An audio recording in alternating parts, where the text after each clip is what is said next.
ये तानाशाही नहीं चलेगी, नहीं चलेगी। मोहन सरकार होश में आओ, होश में आओ, होश में आओ। कांग्रेस जिंदाबाद, जिंदाबाद, जिंदाबाद। किसान कांग्रेस जिंदाबाद, जिंदाबाद, जिंदाबाद। मोहन यादव जी ने घोषणा किया है कि हमारी सरकार किसानों के धान और गेहूं समर्थन मूल्य पे खरीदने में सक्षम नहीं है। तो जैसा पता है कि उन्होंने बताया कि 77,000 करोड़ कर्ज सरकार पे है। तो कर्ज उन्होंने लिया, क्या किया, इससे जनता को, किसान को इससे मतलब नहीं है। लेकिन जो हर वर्ष किसान अपना उत्पादन दे करके धान बेचता है, किसान तो सर पे हाथ रख के बैठ गया है। एक तो इतना धान प्रभावित हुआ बारिश के चलते कि किसान का नुकसान 50% तो इसी पे हो चुका है। अभी जब खरीदी बंद कर देंगे वो, तो किसान तो बिल्कुल मर जाएगा।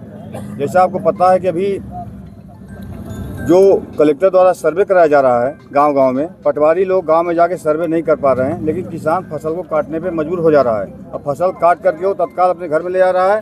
बाद में यही समस्या आएगी कि आपका नुकसान कुछ हुआ ही नहीं है।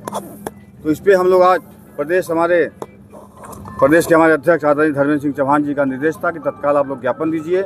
और हमारे जिला कांग्रेस कमेटी शहर के पूर्व अध्यक्ष भाई अरविंद सिंह चंदेल जी के नेतृत्व में हम लोगों ने आज ज्ञापन दिया है और मांग किया है कि तत्काल इस पर कार्रवाई नहीं किया जाए। इस पर सुनवाई नहीं होता 3 दिन के दिवस के अंदर हम लोग बहुत बड़ा आंदोलन फिर से करने को मजबूर हो जाएंगे। एक मध्य प्रदेश सरकार की बात आ रही है कि किसानों से धान खरीदी नहीं करेंगे, इसे लेकर क्या कुछ है? धान खरीदी नहीं करेंगे, यही तो लेकर बात उठा है। किसान बिल्कुल डर गया है। अब किसान अगर धान की सरकार नहीं खरीदती है, ये किसान के धान का कीमत 8 रुपये किलो हो जाएगा। ये स्थिति अभी आ गई है। मतलब खाद, अभी एक तो खाद इतना महंगा मिला, 800, 900, 1 रुपये बोरी खरीद के डाला उसने, इतना ब्लैक में। महत्वपूर्ण मांग है कि जो विकेंद्रीकरण के द्वारा धान की खरीदी होती थी, वो मोहन सरकार चाहती है केंद्रीकरण के द्वारा, जो हम लोगों को मंजूर नहीं है। हम लोग चाहते हैं कि जैसे पहले धान खरीदी होती थी उसी तरह धान खरीदी हो, ये हमारी मांग है। नंबर राज्यों में जो है केंद्रीकृत खरीदी की जाती है, राजस्थान हो गया, उत्तर प्रदेश हो गया, हरियाणा हो गया, तो वहाँ पे तो ऐसी दिक्कतें नहीं आ रही। नहीं, अब क्या आती है क्या नहीं आती हमें पता नहीं। हमें हमारे यहाँ जैसा होता था, जैसा कि पूर्ववर्ती कांग्रेस सरकार भी करती थी, उस तरह हम चाहते हैं। समस्याएं होगी अगर केंद्र की, बहुत ज़्यादा दिक्कतें होंगी और औने पौने धामे में। और ये इनकी चाल है। ये चाहते हैं कि अडानी को आगे चल के पूरा दे दें खरीदारी और औने पौने दाम में हमारे अनाज को ये खरीदें। ये इनका मेन चाल नहीं होगी तो क्या करेंगे? अभी मांगे पूरा नहीं हुई तो मैंने इनको साफ साफ आपके सामने ही मैंने कहा है डिप्टी कलेक्टर महोदय को, जो कलेक्टर साहब के प्रतिनिधि थे। मैंने एक मांग ये थी। दूसरी मांग थी कि जो असामयिक वर्षा हुई है, जिस कारण फसल नुकसान, धान की फसल नुकसान हुई है, और 3-4 दिन पहले कांग्रेस का एक दल ने इनको ज्ञापन दिया था, लेकिन अभी तक कोई भी सर्वे रिपोर्ट नहीं आई है। यदि 2-3 दिन के भीतर किसानों का सर्वे रिपोर्ट नाम के साथ यदि ये सबमिट कर बाहर उजागर नहीं करते, तो 3 दिन के बाद पूरी कांग्रेस सिंगरौली जिले की कलेक्टर गेट पर होगी और कलेक्ट्रेट की घेराव करेगी, और तब तक नहीं उठेगी जब तक सर्वे रिपोर्ट नहीं आ जाएगा और किसकी कितना नुकसानी होगी बता नहीं दी जाएगी। मध्य प्रदेश विद्युत वितरण कंपनी जो है उसने 3 नवंबर को एक आदेश जारी किया है कि किसानों को 10 घंटे से ज्यादा बिजली नहीं दी जाएगी, क्या कुछ कहेंगे? इसका भी कांग्रेस पार्टी पूरे जोर के विरोध करती है और 1 सप्ताह के अंदर कांग्रेस पार्टी पुनः बिजली विभाग का घेराव करेगी और तब तक नहीं उठेगी जब तक इसका निराकरण नहीं हो जाएगा। 24 घंटे किसानों को बिजली चाहिए, क्योंकि अब गेहूं की फसल आ रही है, गेहूं की फसल बुआई होगी, उसमें सबको पलेवा की ज़रूरत होगी, उसमें सिंचाई की ज़रूरत होगी, और किसानों की जब ज़रूरत होगी तो निश्चित। और दूसरा स्मार्ट मीटर का भी एक इशू है।